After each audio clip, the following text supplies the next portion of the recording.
Good evening, everyone. Once again, we are going to talk about the preface to Shakespeare by Dr. Samuel Johnson. Ritu, good evening. I hope you are doing good. And the preface to Shakespeare by Dr. Johnson. Let me share my screen with you.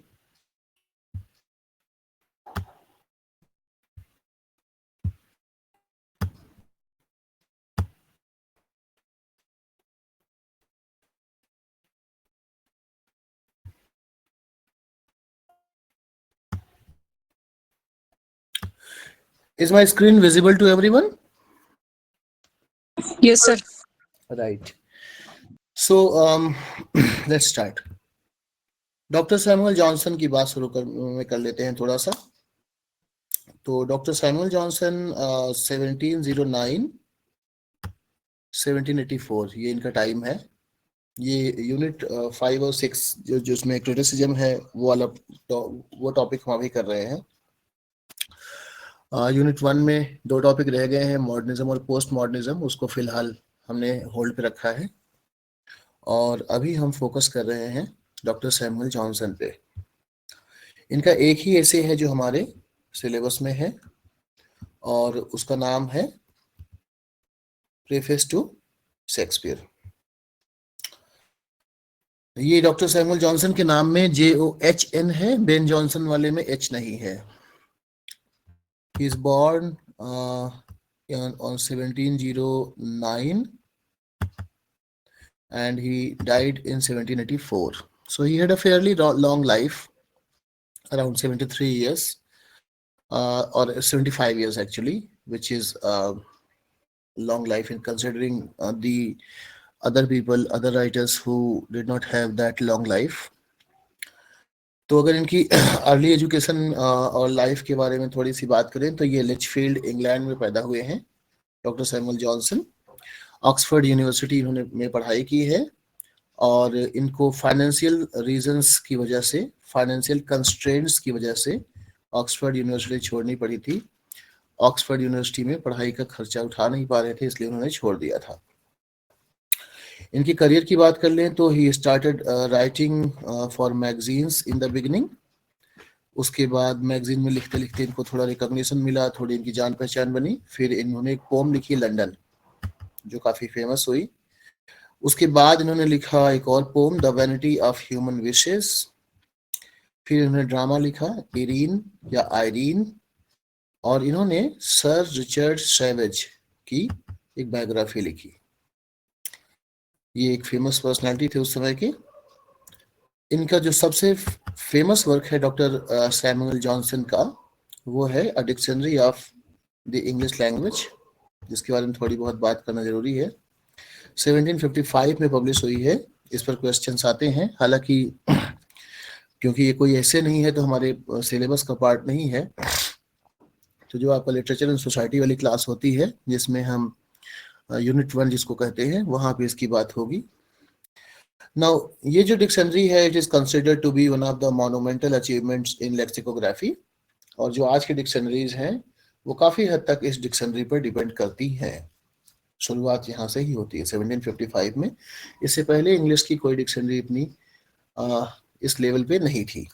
हो सकता है कोई छोटी मोटी रही हो कुछ, but एक स्टैंडर्ड डिक्शनरी नहीं थी. इसके अलावा जो इन्होंने अदर नोटेबल वर्क्स हैं इनके, उसमें शेक्सपियर के प्लेस के पर इन्होंने एक एनोटेशन लिखा है और एक फिलोसॉफिकल ऐसे है रसेलास प्रिंस ऑफ अबिसिनिया, वो भी लिखा है. जॉनसन के जो पर्सनल बिलीफ और उनकी लाइफ की थोड़ा बात कर लें तो वो एंग्लिकन चर्च को फॉलो करने वाले थे और ये टोरी पार्टी को सपोर्ट करने वाले थे. He was a friend of James Boswell, और जेम्स बॉसवेल एक ऐसे व्यक्ति थे जिनकी इन्होंने बायोग्राफी लिखी. और whose biography of Johnson, sorry, Johnson की बायोग्राफी जेम्स बॉसवेल ने लिखी.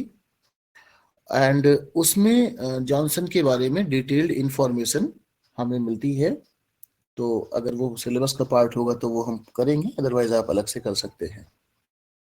सो इनकी पर्सनल लाइफ के बारे में हो गया। कुछ इंपॉर्टेंट डेट्स हैं जो हम याद रख सकते हैं, जैसे कि शुरू करें तो 1709 हो गया, सितंबर 18 इनका डेट ऑफ बर्थ है।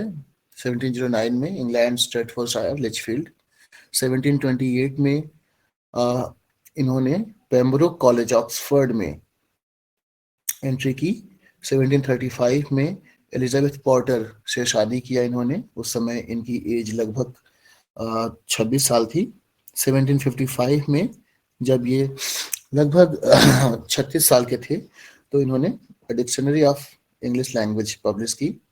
1763 में ये जेम्स बॉसवेल से मिले, इनकी दोस्ती हुई। 1773 में ही travel to Scotland with Boswell, England से स्कॉटलैंड गए ये अपने दोस्त जेम्स बॉसवेल के साथ। और 1784 में 13 दिसंबर को इनकी डेथ हुई लंदन में। लंदन में ही पैदा हुए, और लंदन में एग्जैक्टली नहीं पैदा हुए, इंग्लैंड में ही पैदा हुए, इंग्लैंड में ही डेथ हुई इनकी। स्ट्रैटफोर्डशायर में पैदा हुए और लंदन में इनकी डेथ हुई। तो 1709 से 1784 तक का ये इनका डेट है जो हम याद रख सकते हैं। 1755 डिक्शनरी वाली डेट याद रख सकते हैं। 663 में जेम्स बॉसवेल से मिलना, 73 में स्कॉटलैंड जाना बॉसवेल के साथ, 84 में 13 दिसंबर को इनकी डेथ, 18 सितंबर को इनका बर्थडे। ये कुछ डेट्स है जो हो सकता है मैटर करे। अब हम आते हैं कुछ इंपॉर्टेंट वर्क्स जो इन्होंने पब्लिश किए। तो जैसा कि हमने बात किया, सबसे पहले इन्होंने 1755 में a dictionary of the English language publish की थी, which was a monumental work that shaped the English language. इसके बारे में काफी कुछ है, आप बातें हालांकि और लेक्चर्स में भी हुई होंगी, so we will skip it. 1775 he published a journey to the western islands of Scotland. So if you go to the previous screen, you will see in 1773 he traveled to Scotland with James Boswell. 1773 में ये James Boswell के साथ England जाते हैं, और 1775 में ये publish करते हैं journey to the western islands of Scotland. ये क्या था? ये recounting of his travels with Boswell. तो एक तरीके से ट्रेवलॉग मान लीजिए, जो ट्रैवल के ऊपर उन्होंने लिखा था, जो यात्रा उन्होंने की उस पे उन्होंने लिखा था। आजकल हम लोग भी ट्रैवल करते हैं तो इंस्टाग्राम वगैरह पे रील्स वगैरह डाल देते हैं, या कुछ लोग ब्लॉग्स भी बनाते हैं। वैसा ही था कुछ जो इन्होंने 1775 में राइटिंग की, क्योंकि सोशल मीडिया तो उस समय था नहीं। 1779 और 1781 ये जो 2 साल का टाइम है, इनकी जो डेथ है वो 1784 में हुई है। डेथ से लगभग 5 साल पहले का टाइम है ये। इसमें इन्होंने lives of the most eminent English poets publish किया। This is a collection of critical biographies. इसमें कई लोगों की बायोग्राफीज हैं। Lives of the most eminent English poets जो एक इम्पोर्टेंट बुक है, 1779 से 1781 में सीरियल फॉर्म में आई है। So you may read something about that. But if we look at our syllabus, हमारे पास एक ही है, द प्रीफेस टू शेक्सपियर, जो 1765 में आया है। कब आया है? 1765 में प्रीफेस टू शेक्सपियर आया है, जो हमें याद रखना चाहिए। ओके,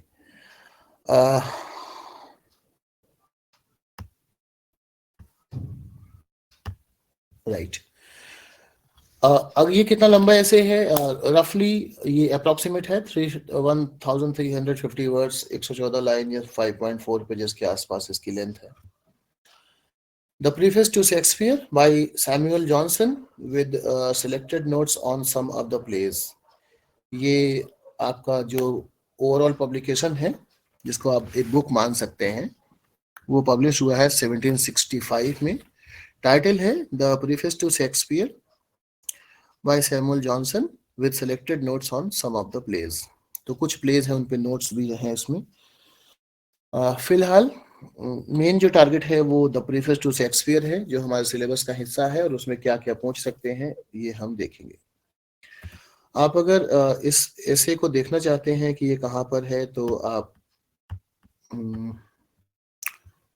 ये प्रोजेक्ट गुटेनबर्ग की वेबसाइट है। Hina good evening, Shakti ji good evening, Mohit good evening, Sonu good evening, right. So this is the website of Project Gutenberg. And here you can see that this is the preface to Shakespeare. It's not very long. If you may give time, if time permits, you all may read it. पढ़ने में कोई बुराई नहीं है, एक reading कर लेंगे तो फायदा ही होगा. Let's read the first paragraph.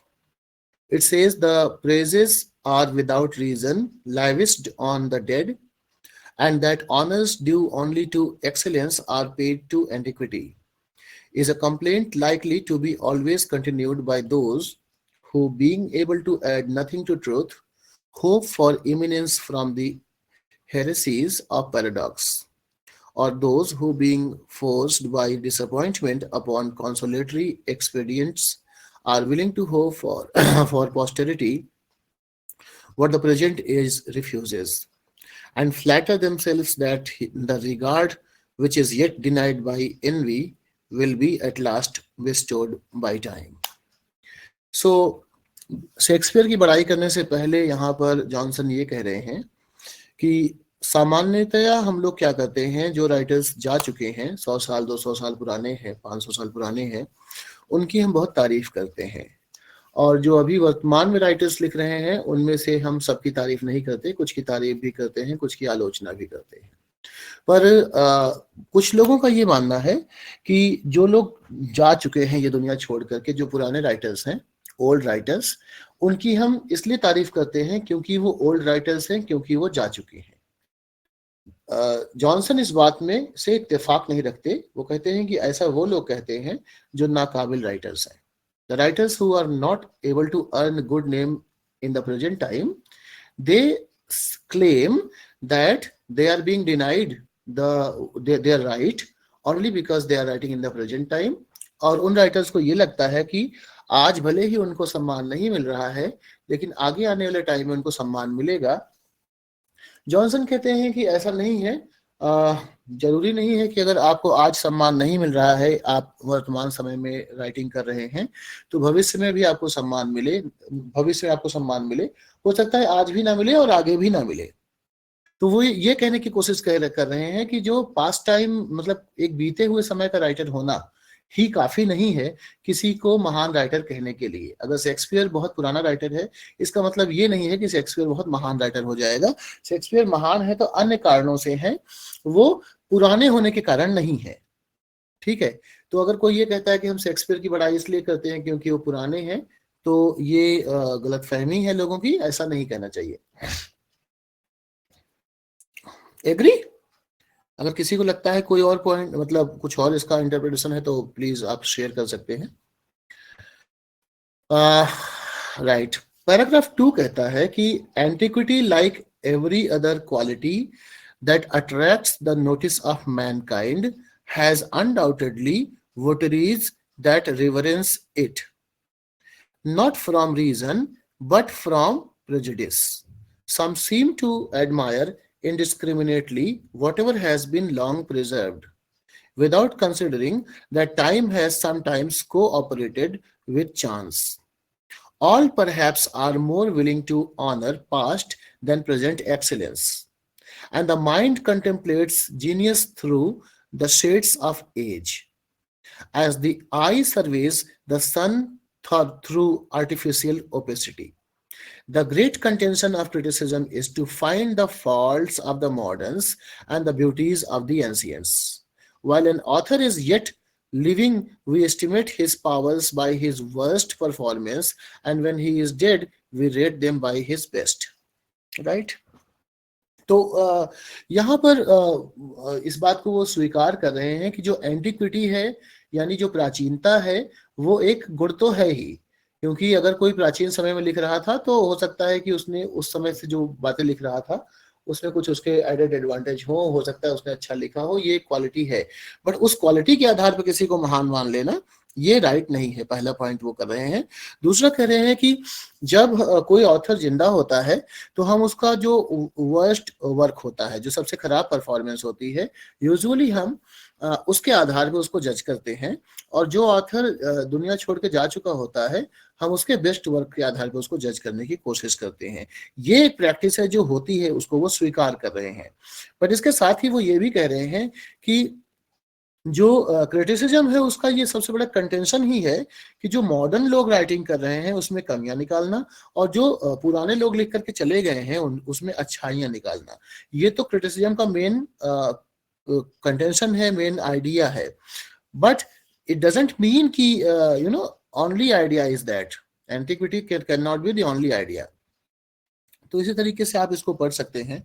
अगर हम दो चार लाइन अगले पैराग्राफ की भी पढ़ लें तो, to works, however, of which the excellence is not absolute and definite, but gradual and comparative, to works not raised upon principles demonstrative and scientific, but appealing wholly to observation and experience, no other test can be applied than length of duration and continuance of esteem. What mankind have long possessed, they have often examined and compared, and if they persist to value its possession, it is because frequent comparisons have confirmed opinion in its favor.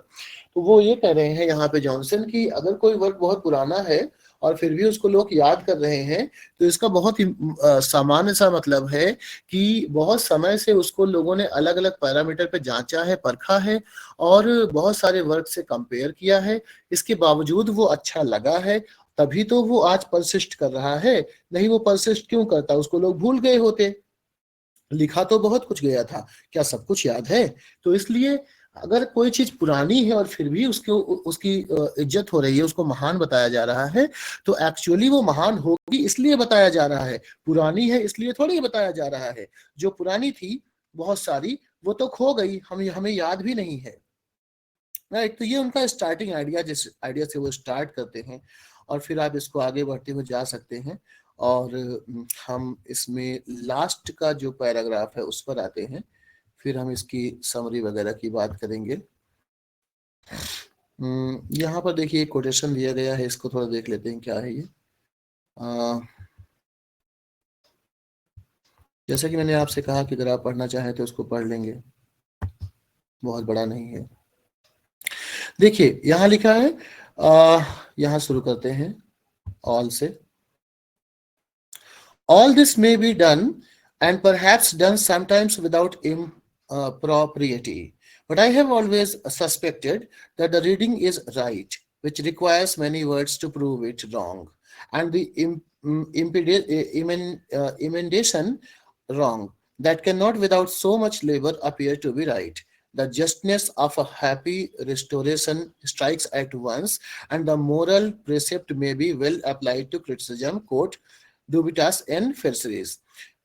To dead the shore which he sees spread with wrecks is natural to the sailor. I had before my eye so many critical adventures ended in miscarriage that caution was forced upon me. I encountered in every page with struggling with its own sophistry and learning confused by multiplicity of its views. I was forced to to censor those whom I admired and could not but reflect. While I was dispossessing their emanations, how soon the same fate might happen to my own, and how many of the readings which I have corrected may be some other editor defended and established. So what is he talking about? The multiplicity of views की एक writer का या एक critic का view कुछ और हो सकता है, दूसरे का कुछ और हो सकता है, और जो जिनके व्यूज को इन्होंने पढ़ा है या जिन राइटिंग्स को इन्होंने पढ़ा है उसके बारे में लोगों के व्यूज अलग हो सकते हैं। So he is trying to talk about that. अगर आप शुरू के पैराग्राफ से जोड़ करके देखेंगे तो आपको थोड़ा बेहतर समझ में आएगा। अब हम लास्ट वाला पैराग्राफ देख लेते हैं यहाँ पे, उसके बाद हम इसको थोड़ा सा एनालाइज करेंगे।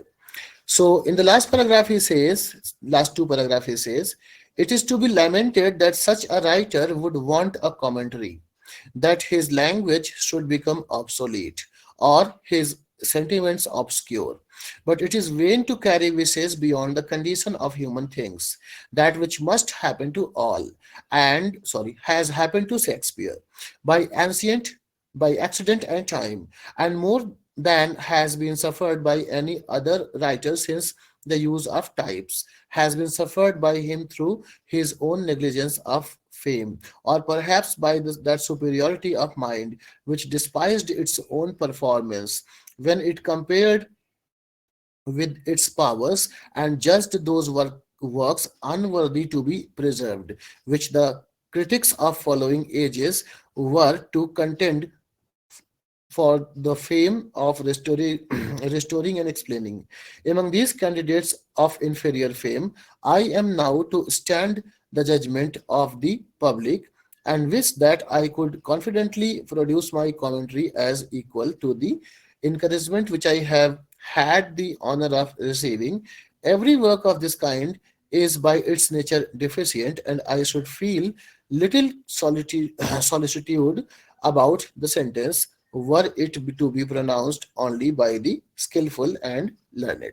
So you will see one notice one thing that कुछ ऐसे words हैं, कुछ ऐसे sentences हैं जो थोड़ा सा आपको अनकॉमन लगेंगे या आज के टाइम की इंग्लिश के से थोड़ा अलग लगेंगे, क्योंकि आपको पता है लैंग्वेज हर 200 साल 100 साल में चेंज होती रहती है काफी। पहला point.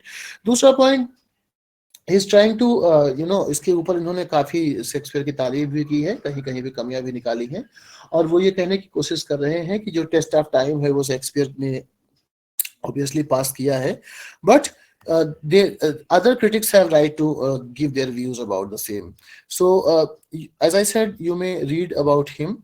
I will now focus on what may be important from the passage or the essay.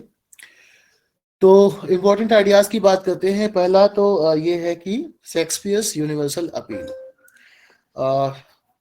Johnson बात करते हैं शेक्सपियर के यूनिवर्सल अपील की, और शेक्सपियर की यूनिवर्सल अपील में वो पहला पॉइंट जो बता रहे हैं वो है आपका Johnson begins bye praising Shakespeare's works for their timeless relevance. तो पहला पॉइंट है टाइमलेस रिलेवेंस का, दैट इज शेक्सपियर ने जब लिखा तब भी उसकी वैल्यू थी और आज भी है। Stating that Shakespeare is the poet of nature. Johnson Shakespeare को द पोएट ऑफ नेचर कहते हैं। The poet that holds up to his readers a faithful mirror of the manners and of life. ये direct quotation है जहां पे वो कहते हैं कि वो एक ऐसे पोएट हैं जो एक बहुत ही ईमानदार आईना दिखाते हैं, मैनर्स और लाइफ का आईना अपने दर्शकों को दिखाते हैं, रीडर्स को दिखाते हैं। वो लाइफ को वैसे ही प्रेजेंट करते हैं जैसे कि वो लाइफ है actually. He highlights Shakespeare's ability to portray universal human nature, making his characters relatable to all readers regardless of time and place. तो आप देखेंगे अगर हम मैकबेथ पढ़ते हैं तो हम लेडी मैकबेथ को या मैकडफ को या मैकबेथ को, भले ही वो राजा थे, रानी थे या एक बहुत बड़े सिपाही थे, फाइटर थे, जो भी आप देखेंगे थे, इसके बावजूद हम अपने आप को किसी न किसी कैरेक्टर से एसोसिएट कर पाते हैं, उनकी फीलिंग्स को हम समझ पाते हैं।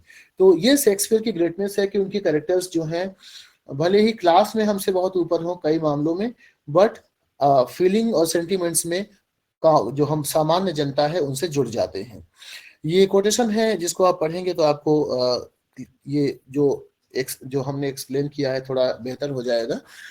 टेक्स्ट में से दिया गया कोटेशन है नीचे। His characters are not modified by the customs of particular places, unpracticed by the rest of the world, by the peculiarities of studies or professions which can operate but upon small numbers. Right. So वो बात कर रहे हैं कि जो characters हम Shakespeare create करते हैं वो कैरेक्टर्स ऐसे नहीं हैं जो किसी कस्टम या किसी पर्टिकुलर प्लेस के पॉइंट ऑफ व्यू से ही बनाए गए हों। ये तो सही बात है कि वो किसी न किसी जगह पर ही होंगे, किसी समय पर ही होंगे, बट उन कैरेक्टर्स में एक यूनिवर्सल अपील है। आप देखेंगे आप जो शेक्सपियर के ड्रामा है उन पे कितना उनका अडॉप्ट किया गया है, कितनी उस पे मूवीज बनी हैं, तो वो अलग अलग कल्चर में बनी है। और कहानी को लेकर के बहुत जगह पे बहुत तरीके से ढाल दिया गया है। तो ये दिखाता है कि कैरेक्टर्स के अंदर वो पावर है कि वो किसी भी सिचुएशन में ढल सकते हैं, और कुछ कैरेक्टर्स ऐसे हो सकते हैं जो आपको अपने घर में ही चलते फिरते दिखाई दे जाएं, कुछ कैरेक्टर ऐसे भी हो सकते हैं जो आपको अपने आप से मिलते जुलते दिखाई दे जाएं। सो ये लास्ट लाइन पढ़िए, which can operate but upon small numbers, right. Point two, natural representation of life. Shakespeare की जो तारीफ जॉनसन कर रहे हैं इस ऐसे में जो 1765 में उन्होंने पब्लिश किया है, वो कह रहे हैं कि जो शेक्सपियर हैं वो लाइफ को एज इट इज रिप्रेजेंट करते हैं एकदम नेचुरली। जैसे अगर आप लोगों ने देखा होगा, आप याद करिए, आप एकता कपूर का कोई सीरियल देख याद करिए, या कोई भी सीरियल याद कर लीजिए, एकता कपूर का ही क्यों याद करेंगे, तो आप देखेंगे कि हर एक सीरियल में जो कैमरा एंगल है और जो लोगों को दिखाने का तरीका है वो बड़ा ब्यूटीफाई करके दिखाते हैं, या किसी पर्टिकुलर कॉर्नर से लेंगे, और एक ऐसा कैमरा वर्क होता है जो आपको शायद घर वाले अपने घर में अगर आप उसको समझने की कोशिश करें तो आपको दिखाई नहीं देगा, वो स्टूडियो टाइप का ही कैमरा वर्क लगता है सीरियल्स में। लेकिन अगर आप क्राइम पेट्रोल जैसे सीरियल को देखें, है ना, तो उस क्राइम पेट्रोल जैसे सीरियल में आप ये नोटिस करेंगे कि उनका जो कैमरा वर्क है, उनकी जो सेटिंग है, वो कंप्लीटली ऐसी सेटिंग और ऐसा कैमरा वर्क है जैसे किसी के घर का हो, है ना, एकदम घर जैसा माहौल दिखाई देता है आपको वहां पे। So that is Shakespeare's work, कि वो उसको देखने के बाद आपको ये नहीं लगेगा कि ये आर्टिफिशियल तो नहीं है, आपको एकदम नॉर्मल सा लगेगा वो, right. So that is what he is being praised for.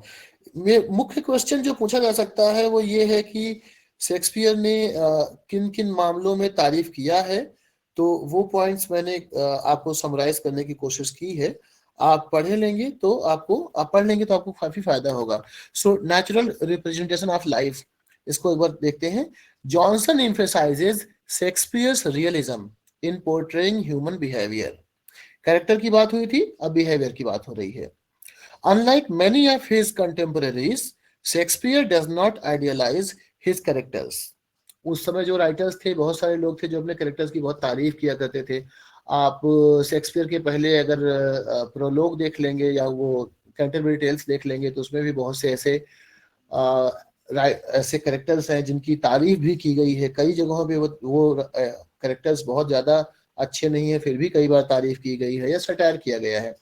But Shakespeare ने कोशिश की है कि एकदम नेचुरली जैसा है वैसा ही दिखा दिया जाए। ये जॉनसन कह रहे हैं, मैं नहीं कह रहा हूं।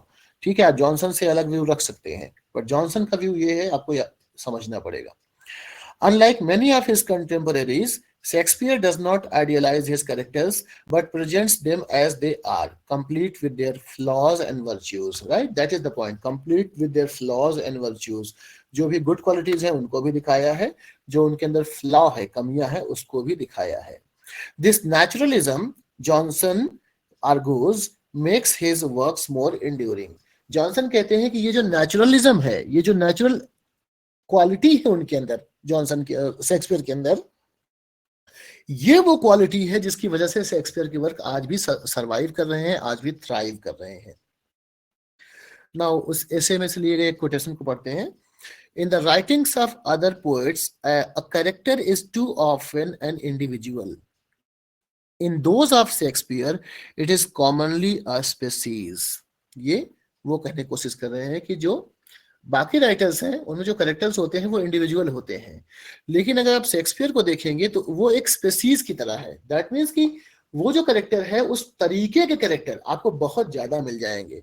बाकी राइटर्स के वर्क में जो कैरेक्टर्स होते हैं उस तरीके के कैरेक्टर्स आपको मिल भी सकते हैं और नहीं भी मिल सकते, पर शेक्सपियर वाले आपको कॉमनली मिल जाएंगे। राइट, पॉइंट 3 पर चलते हैं, वैरायटी इन शेक्सपियर्स वर्क्स। अगला वो रीजन जिसके लिए शेक्सपियर की बहुत तारीफ करते हैं जॉनसन, वो है variety.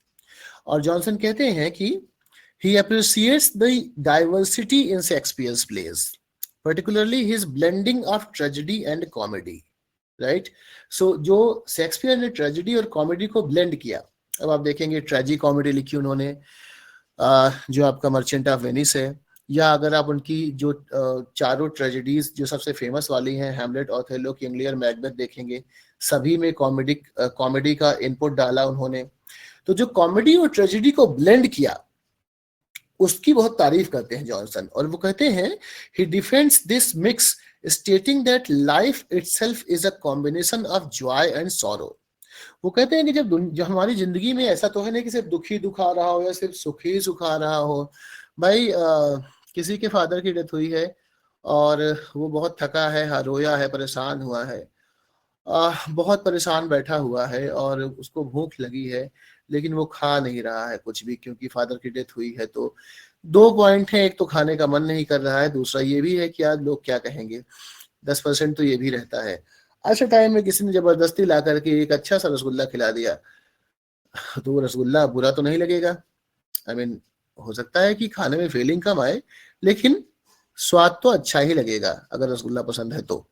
So the point is that life में जॉय और सॉरो इस तरीके से ब्लेंड है कि उनको अलग करना पॉसिबल नहीं है। तो शेक्सपियर ने अपने ड्रामा में यही करके दिखाया कि लाइफ में आप जॉय और सॉरो को अलग करने की कोशिश मत करिए। हालांकि ट्रेजेडीज के एंड में ट्रेजेडी ऑब्वियसली होती है क्योंकि उस समय की रिक्वायरमेंट थी, बट उसकी ब्लेंडिंग की है और इसकी तारीफ जॉनसन कर रहे हैं।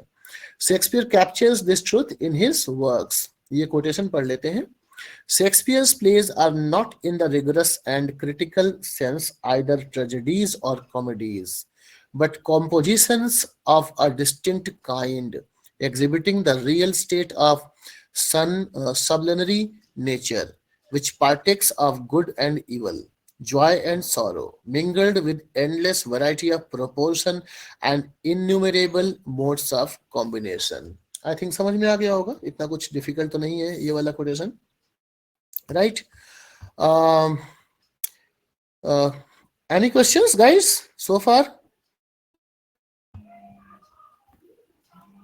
आ रहा है समझ में? कोई एक आध लोग रिप्लाई कर दो। Yes sir. ग्रेट, चलो फिर आगे चलते हैं।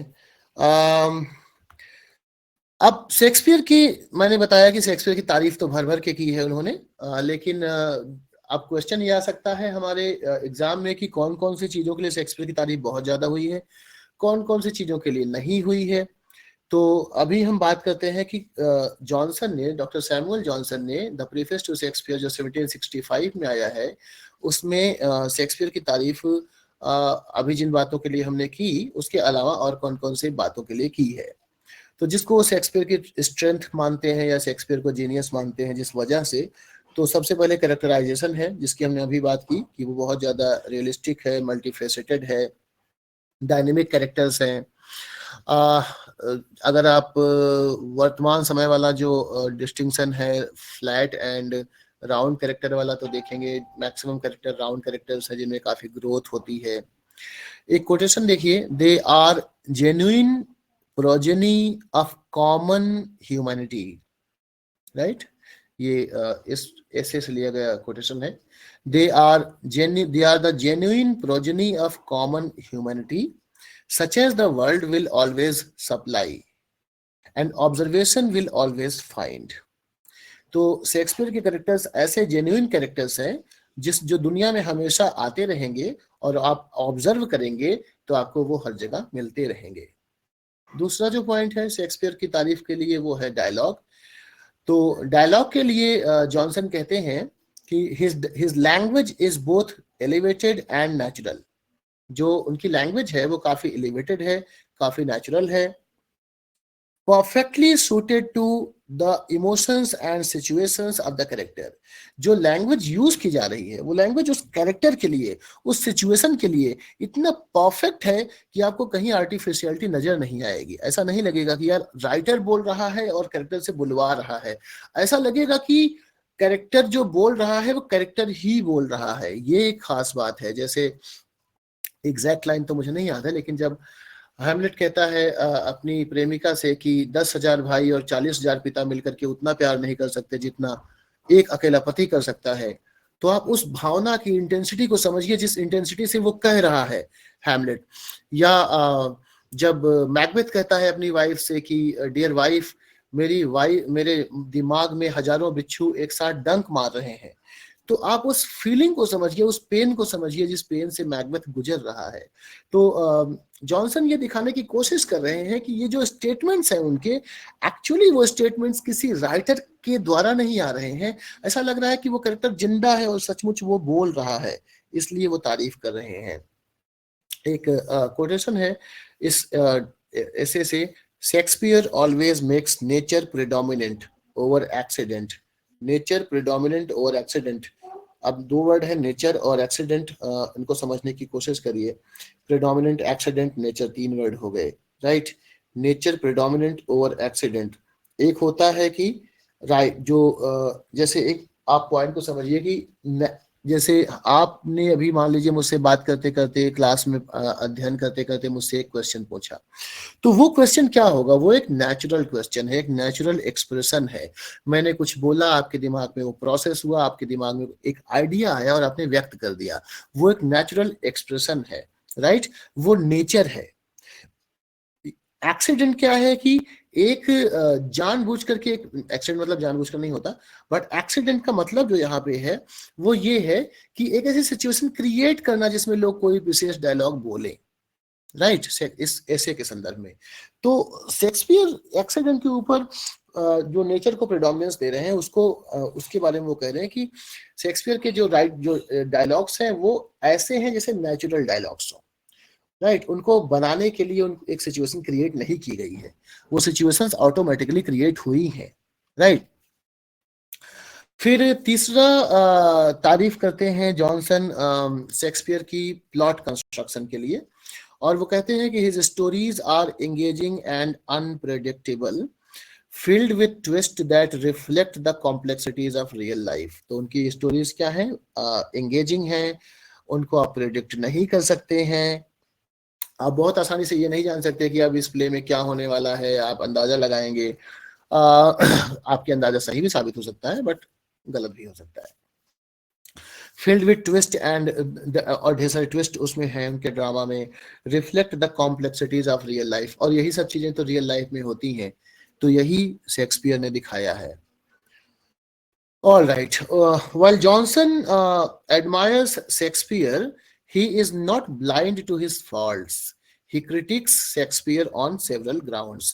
तो अब कहते हैं कि जॉनसन ने भर भर के तारीफ कर दी शेक्सपियर की, तो ऐसा नहीं है। अगर सिर्फ तारीफ की होती तो शायद द प्रीफेस टू जॉनसन 1765 इतना ज्यादा फेमस ना होता।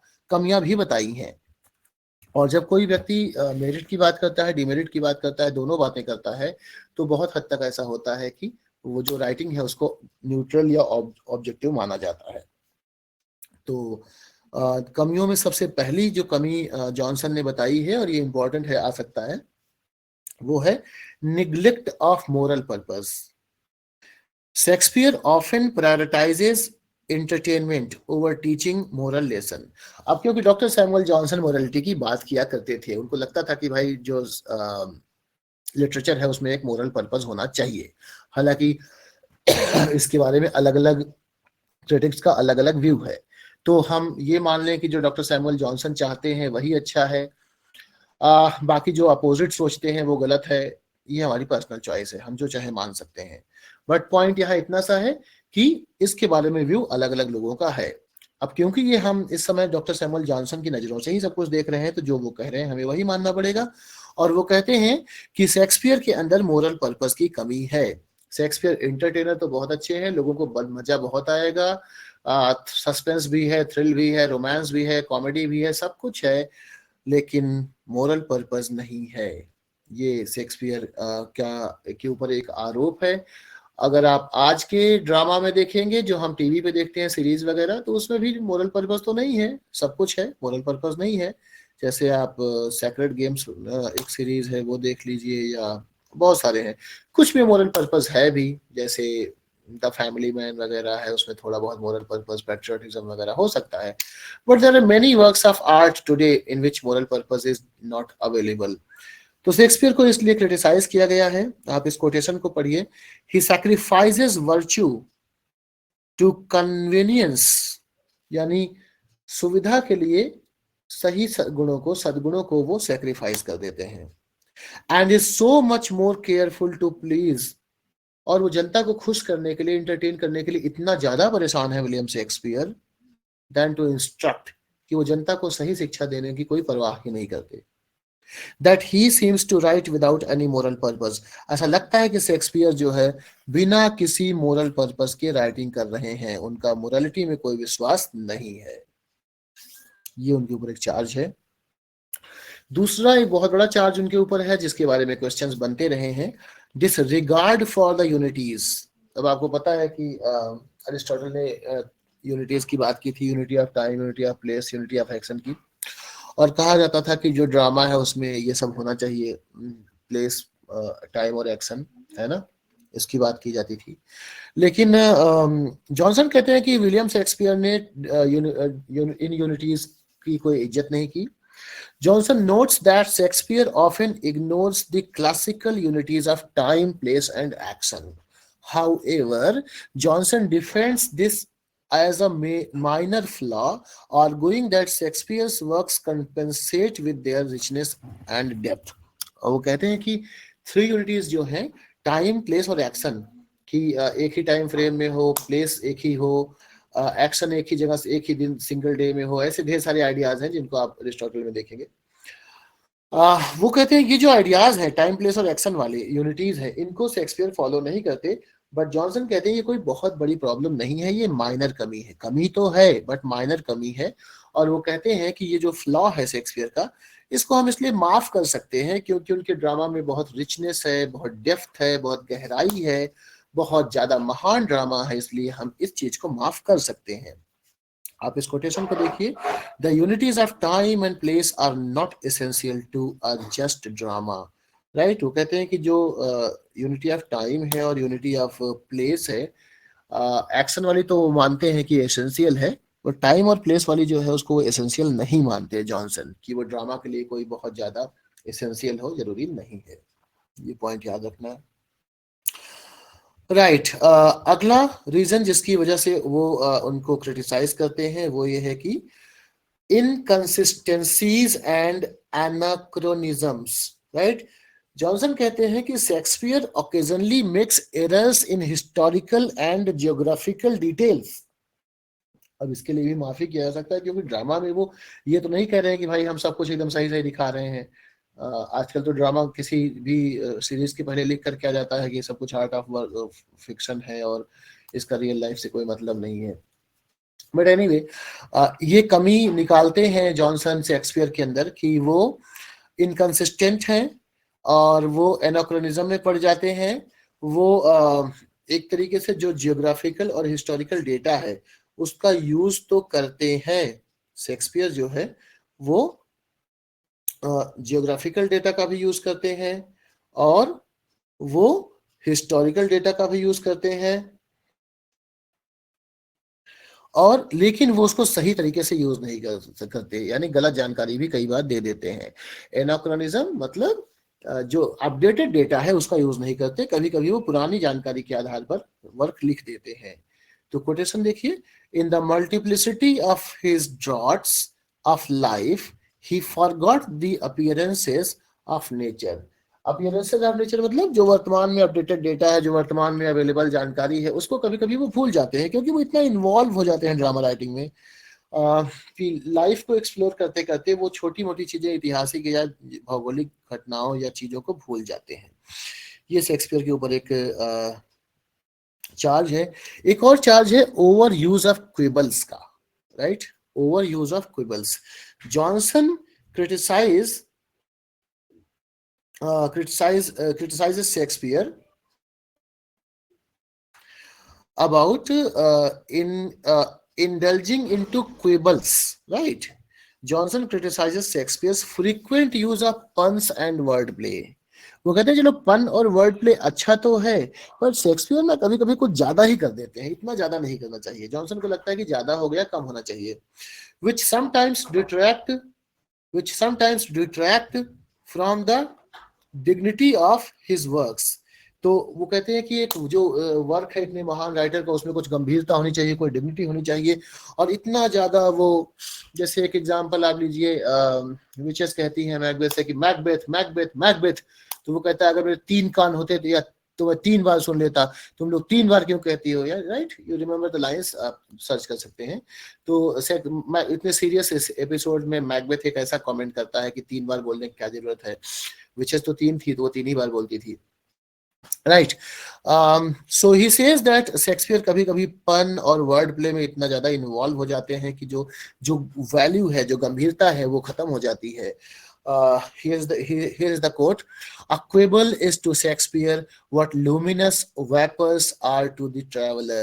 He follows it at all adventures. It is sure to lead him out of his way and sure to engulf him in the in the mire." सो ये एक example ले रहे हैं कि मान लीजिए एक ट्रैवलर है और वो ट्रैवलर जो है वो ल्यूमिनस वेपर्स को देख रहा है, उन वेपर्स को वो फॉलो कर रहा है, फॉलो करते करते जाहिर सी बात है कि उसको वो रास्ते से भटका सकती हैं और एक ऐसी जगह फंसा सकती है जहां से निकलना बहुत आसान ना हो।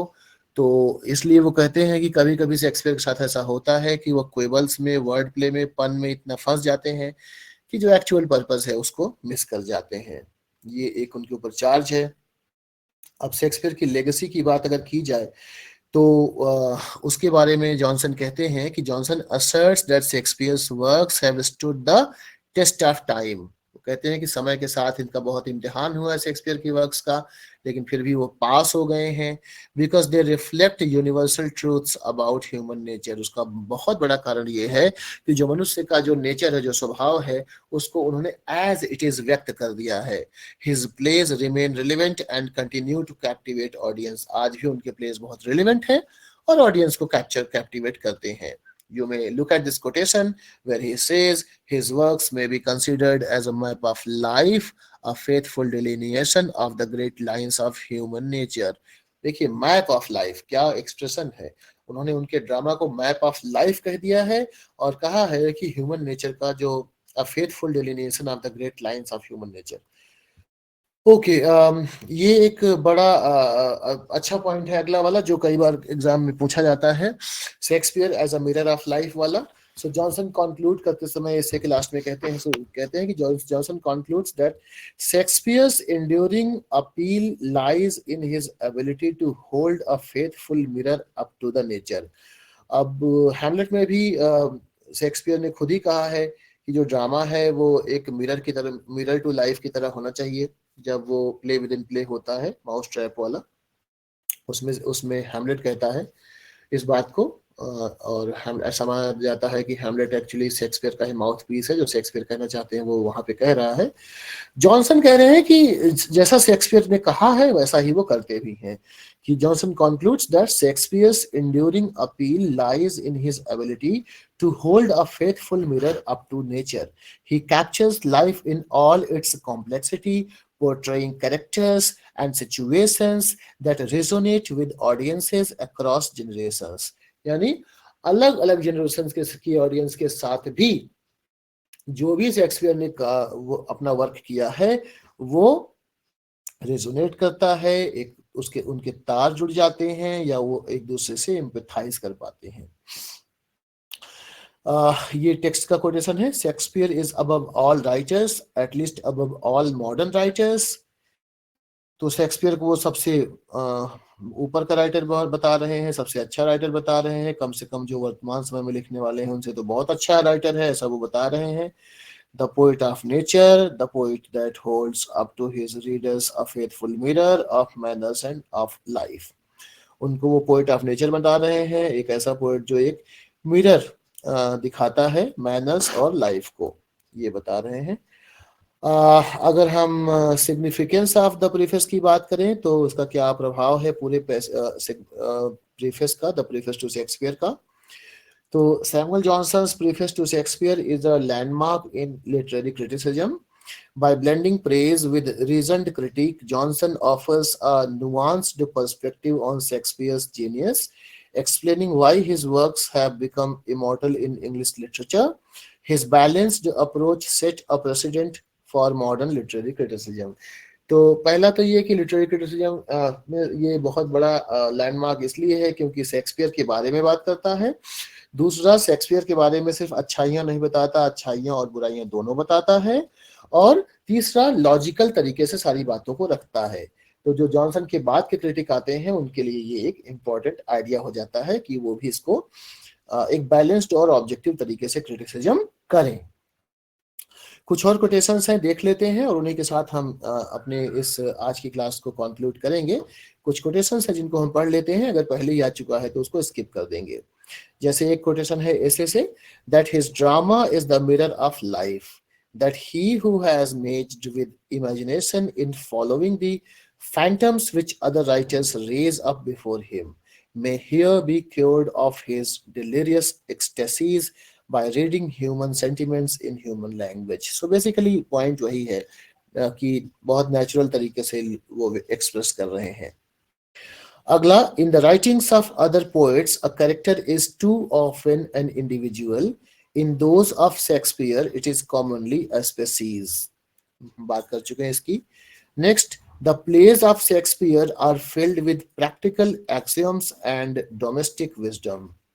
Next, the interchange of seriousness and merriment is not only necessary in the works of man, but in the general drama of the world. Then, the personages in Shakespeare are not merely their age or profession, but the universal human race.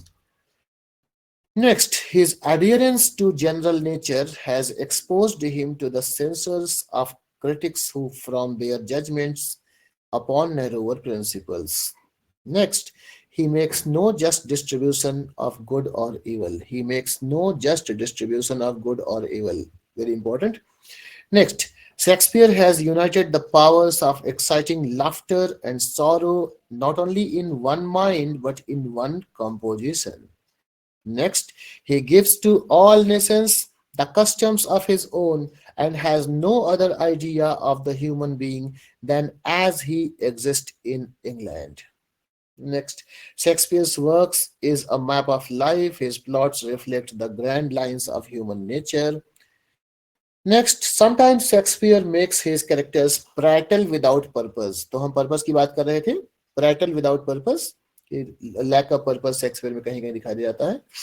यहाँ पे वही बात है कि प्रैटल without purpose, कभी कभी कुछ characters हैं जो फालतू बकवास करते रहते हैं। Next, his excellencies are such as his excellencies are such as the perception of the grossest minds can take hold of. His faults such as the nicest judgment only can discover. कहते हैं महानता तो इतनी है कि कोई भी आदमी देख करके जान जाएगा कि शेक्सपियर महान राइटर है। कमियां निकालने के लिए बहुत ज्यादा दिमाग लगाना पड़ेगा क्योंकि शेक्सपियर में कमियां बहुत ज्यादा है नहीं। Then he says, Shakespeare is not only the poet of nature, but the poet of human instincts and life, which is perpetually true. So this is all. If you have any questions, please ask me. एक important बात आप लोगों को मैं पहले बता दूं कि जो बायोग्राफिया लिटरेरी पे क्लास है वो क्लास पहले की रिकॉर्डेड क्लास है, बट उसमें काफ़ी अच्छे से पढ़ाया गया है। लगभग 1 घंटे 22 मिनट की क्लास है जो मैंने एप्लीकेशन पे अपलोड कर दिया है। आप लोग बायोग्राफिया लिटरेरिया की क्लास डिटेल में वहाँ से पढ़ लीजिएगा और आपके पास आराम से टाइम है, कल शाम तक उसको आप पढ़ लीजिए। और आज की जो क्लास है